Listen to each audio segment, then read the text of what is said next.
Sebenarnya orang yang toksik, yang selalu bertengkar di mana-mana, bertengkar di lingkungan kerja, bertengkar di tempat sosial, mereka itu sebenarnya bertengkar di dalam pikirannya. Orang-orang yang toksik itu kebanyakan mereka belum selesai dengan urusannya di masa lalu. Di mana urusannya di masa lalu yang mungkin menggetirkan, ya, menyedihkan, atau membuat dia marah, itu selalu diputar di dalam pikirannya. Sehingga apa? Dia mencari panggung di dalam lingkungannya, seolah-olah dia masih memainkan drama yang ada di dalam pikirannya itu.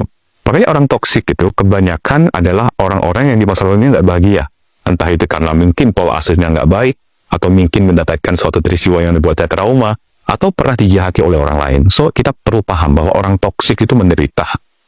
Orang toksik itu menderita. Jujur menurut gue lo harus hati-hati banget sih kalau lo nemu orang-orang yang kayak gini di hidup lo. Pertama, yang suka bohongin lo, yang suka muter balikin fakta, gak mau disalahin, karena bahaya banget. Itu salah satu bentuk kekerasan emosional yang kadang korbannya tuh gak sadar kalau lagi dikendaliin. Dari yang gue baca, trik buat bisa terbebas dari orang-orang yang kayak gini, yang jelas lo harus buka mata lo lebar-lebar kalau dia ya emang jahatin lo. Terus lebih dengerin diri lo sendiri. Contoh, kalau lo ngerasa gak salah, ya udah jangan mau diombang-ambing. Dan yang terakhir, berani bilang enggak, berani bilang lo tuh nggak nyaman. Intinya sama orang kayak gini tuh lo emang harus tegas. Kalau lu masih ngerasa miskin, jangan pernah berpikir untuk cinta-cintaan dulu. Miskin yang gua maksud di sini tuh bukan melulu soal hal finansial, tapi juga miskin ilmu, miskin pengalaman, miskin keimanan, dan juga miskin kecerdasan emosionalnya. Kalau lu memang cukup blow on dengan kondisi seperti tadi, dan lu memilih untuk cinta-cintaan, itu nantinya akan merugikan kedua belah pihak. Jadi bang, orang miskin yang tadi disebutin nggak punya hak untuk mencintai dong.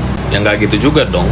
Jadi gini kondisinya, manusia itu akan sangat berani ketika dia mencintai dan menyayangi seseorang. Tapi, mereka itu akan sangat takut ketika ditagih resikonya. Padahal, di dalam sebuah hubungan itu, kita bukan cuma nerima happy-happynya doang. Ya lu bayangin aja, kita ini manusia penuh dengan yang namanya kekurangan. Dan bahkan, terkadang kita tuh nggak bisa menyelesaikan masalah kita sendiri. Dan lu berani-beraninya narik kehidupan seseorang dengan kondisi lu kayak tadi. Bahkan, lu aja belum tuntas dengan masalah lu sendiri. Yang mana hal tersebut hanya akan menjadi masalah yang lebih kompleks. Biasanya, orang-orang dengan kondisi tersebut, ketika mereka dihadapkan dengan masalah yang seperti tadi, itu nggak akan jauh kok. Pasti outputnya tuh nyalahin keadaan atau pasangannya sendiri. Itu kenapa kita lebih baik mempersiapkan diri daripada kita merugi di kemudian